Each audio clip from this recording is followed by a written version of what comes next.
Hi guys, this is Mr. AI Anime at welcome muli dito sa ating channel. Eto na mga tol, One Piece Chapter 1166 spoilers.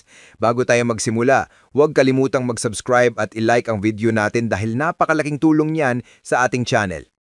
Bale, si Garling ang pumatay at ang nagland ng final blow kay Sebek at dito na rin matatapos ang kwento ng God Valley Incident kung anong susunod na mga pangyayari. Kung paano ikukulong daw itong si Dragon sa Impel Down or dun nga ba at kung paano siya patatakasan ni Garp, as well as kung paano nailipat naman kay Loki ang will ni Sebek na ang maging King of the World at ang naging impact ng pagkamatay ni Sebek sa kanyang kaibigan na si Harald. Ang lahat ng yan at marami pang iba ay tatalakayin natin dito sa ating full chapter spoilers para sa One Piece Chapter 1166. Pero wag na natin patagalin pa. Let's go! Sa pinakaunang part ng spoilers na ito ay nabanggit na ang color spread page daw ay nafe-feature ang Straw Hats at kumakain silang lahat ng kamote, ng sweet potato. Wala namang kahit na anong further details na nailagay dito tungkol sa double spread page na yon. But I think, isang napaka-creative lang ulit ng art na yon mula kay Oda. Magsimula na tayo sa context ng chapter 1166. Napakalaking balita guys, si Garling ang pumatay kay Sebek. Si Garling ang nagland ng final blow. Which means, after ng kombinasyon ng haki na ichinanal ng dalawa, nina Roger at ni Garp, hindi talaga nila pinatay si Sebek na parabang binrake free lamang nila si Sebek sa ginawa ni Imu na Domi Reversey. Meaning, nakasurvive pa siya after ng atake yun. At ang nakapag-line ng pinakahuling atake at pumatay at nag-execute kay Sebek ay walang iba kung hindi si Garling, na dahilan kung bakit napakadaming Garling fans ngayon ang tuwang-tuwa at nagsasaya dahil napatay daw ni Garling ang kanilang parabang paboritong karakter itong si Sebek.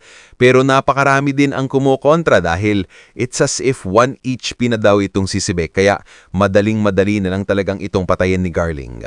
Dahil nakita naman natin guys nung nasa maayos pa na kalagayan itong si Sebek, kahit na may kasama pang ibang mga Holy Knights, may kasama pang mga Devils itong si Garling. Binasikan lang talaga siya nitong si Sebek. But now, dahil nga mahina na siya, nasira na ang will niya at para bang wala na talagang natitirang energy dito kay Sebek, na last hit siya ngayon nitong si Garling. And for some unknown reason, nabanggit sa chapter spoiler na ito na lumubog na daw ang God Valley. Hindi natin alam kung paano yun nangyari, lumubog ba yun dahil nag-wear sick or para bang nasira talaga ang terrain na pinaglalaban nila or may ginawa ba ang Holy Knights or itong si Imo na dahilan kung bakit completely lumubog na sa dagat ang God Valley. Hindi pa natin alam. That is one of the reasons kung bakit inaantay natin ang full chapter. Sumunod na context para sa spoilers na ito, nabanggit na after daw ng pagkamatay ni Sebek, nagkaroon ito ng napakalaking impact. Dahil of course si Sebek ang pinakakilalang pirata as of that time. Siya din ang may pinakamalaking nagawang paninira. Kahit na alam natin na may kabutihan si Sebek, we cannot deny the fact na siya talaga ang pinaka-highest na criminals of all sa kanyang kapanahonan. It is just na nakita lamang natin na may good side talaga itong si Sebek. Kaya na-overlook na natin kung gaano kadaming kilimenti ng pinagagawa ng Rax Pirates. Nabanggit din dito guys na after daw ng pagkamatay ni Sebek, na i-declare naman daw ni Sebek ang kanyang will, na parabang nailipat niya ang kanyang will na ang maging King of the World dito kay Loki. Dadahilan kung bakit alam na natin ngayon kung bakit ganun ang pag-uugali nitong si Loki, paulit-ulit din niyang ini-insist na siya ang magiging King of the World, na gusto niyang mapasakamay ang buong mundo. At dito din, hindi natin alam guys kung paano yung nagawa ni Sebek, kung directly ba bago siya mamatay, nakipag-usap ba siya dito kay Loki sa Underworld, or baka naman pasimple niyang kinakausap si Loki nang hindi alam ni Harald, or pwede din naman na indirectly habang pinakikinggan ni Loki ang pag-uusap, ang conversation sa gitna ng kanyang tatay na si Harald at si Sebek, na influensyahan siya nito heavily without any direct na pag-uusap, na we should also watch for pag-release natin ng ating full chapter review. After ng mga scene na yon ay sumunod naman dito ang scene kung saan matatagpuan ni Roger at ng kanyang crew itong si Shanks sa loob ng isang treasure chest. Now, I think hindi na natin to gaanong kailangan pang i-overthink dahil nakita naman natin sa previous chapters. After mawala sa bisig itong si Dragon, itong si Shanks, pinuntahan nga niyang isang malapit na treasure chest bilang isang baby, na pukaw doon na mga kumikinang naginto ng mga alahas ang atensyon nitong si Baby Shanks, na basically with common sense kung makikita nyo na ipagpapatuloy ni Shanks mang paglapit sa nakatagilid na treasure chest na yon, once na mapapunta siya doon, ay talagang matatakluban siya ng takip nito. Kadahilan kung bakit din for sure ang isa sa mga members ng crew nitong si Roger ang nakakuha ng treasure chest, kaya nakarating ito sa ship nila Roger. And since nakita na natin ito before at naipakita na ito sa previous flashbacks, for sure pagdating sa scene na ito ay may additional information na naman itong si Oda. Information na hindi natin nakita sa previous scenes na kung saan na nakita nila Roger ang si Shanks sa loob ng treasure chest. At dito na nga magsisimulang maging mainit ang mga bagay-bagay. Makakarating na tayo ngayon dito kay Dragon at kay Garp. Since nakita naman natin kung gaano katindi ang ginawang pagkontra nitong si Dragon sa Navy sa mga Marines, na maging ang kanyang sariling fleet commander ay tinutukan niya ng rifle.